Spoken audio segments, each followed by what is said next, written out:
The quarantine fiasco, which I think stands alongside the testing fiasco, to me feels like a point that's worthy of focus because it seems more fixable. The testing thing, we obviously screwed that up royally as a country. They are trying to scale it up. A lot of effort is going into that. It's still going to take a long time, and it will hamper our efforts until we've got it in place.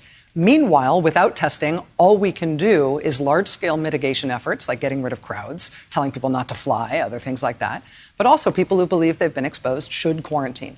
Would clear federal standards on how to quarantine and under what circumstances help? That's not the right approach anyway. Okay. You don't want infected people or suspected infected people with their families. They'll just pass it on to them. China has had enormous success in beating down its epidemic. We don't know what's going to happen when China tries to reopen its economy and let people go back to the factories and back to the subways and back to offices and restaurants and everything else. We don't know what's going to happen, and they're going to do it in a very slow, graduated way, but they have been in lockdown all this time. But we see the drone shots from these cities and we think, ooh, lockdown, it looks terrible, there's no traffic on the street. That's not the point of what they did. They had to do that in order to introduce the measures they were going to take that were actually going to fight the epidemic. And that is testing, testing, testing, testing. Find the virus. So one thing is, no matter where you go, if you are able to get out of the house in there, if you go into any building, your temperature is taken. I came into this building, nobody took my temperature. They asked me some silly questions I could have lied about. But, you get your fever taken. You get into a bus, your temperature is taken. You walk into the train station, your temperature is taken. You walk into the building, you walk back to your apartment building, your temperature is taken. And what happens if you show a fever? Then you're sent to a fever clinic. People are not sent to their own doctor's offices. Your doctor's office is dangerous.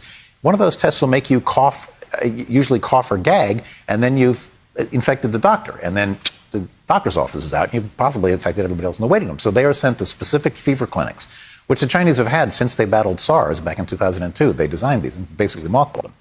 It's usually an entrance to a hospital. It's separate from the main entrance. They're met by people in complete protective gear. The temperature is taken. They're asked quickly what their symptoms are, whether they've been exposed, how they've been exposed. They get a quick white blood cell count, which takes about half an hour to see whether or not they have bacterial pneumonia. It doesn't tell you what the bacteria is, but it tells you whether or not you've likely got that.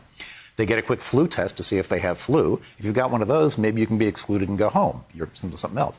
But if you don't have either one of those, then you're given a CT scan. CT scans in this country take half an hour to an hour, and they're extremely expensive things. There they have portable CT scanners. They have pushed people through those things at the rate of 200 a day. Couple of slices of the lungs, and that's all, to see whether or not there are these ground glass opacities in both lungs that are a pretty good indication of this. All right. If you come up positive for that, then you are going to get a PCR test, which is the test we're talking about here. Mm-hmm. It's basically a nasal swab is the usual way to do it, which is push a Q-tip up your nose so far it feels like it's going into your brain. It's not very pleasant, but then they do that on site. They've gotten it down to 4 hours. There's no sending it off to the state health department. So you sit and wait for it to come back. And you sit and wait. You are told, sit, a couple of yards apart from everybody else. People are sitting there. It was described to me, they're sitting there with their pink envelopes with their CT scans inside them, and they're afraid of each other because they all know that they might be, they might be sitting next to somebody who's got the virus.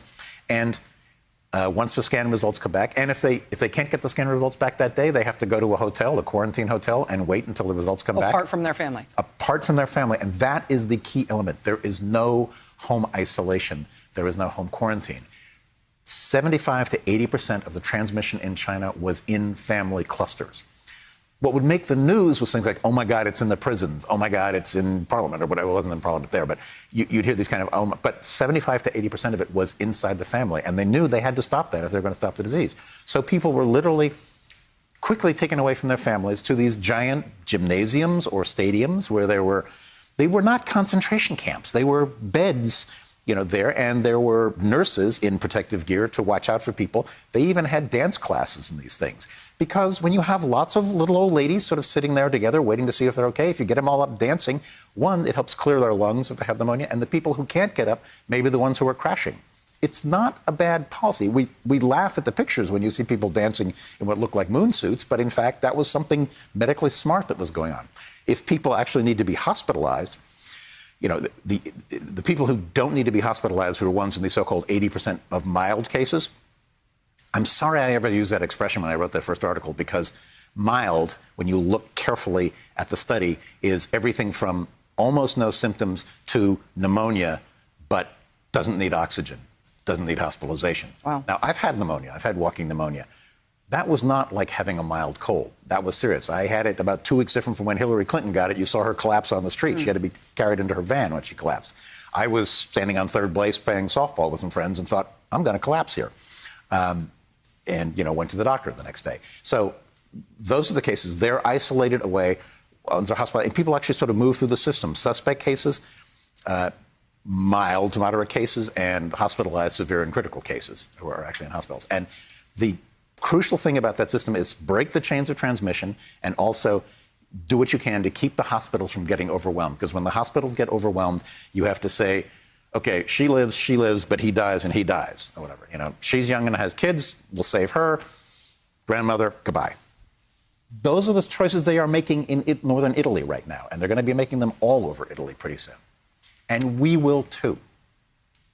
Donald McNeil, science and health reporter for the New York Times. People are going to clip this and send it to their local health department for having you describe this because of the distance between what you're describing and what we're doing and what we're preparing for. But thank you, Donald McNeil, reporter for the New York Times. Thank you for being here.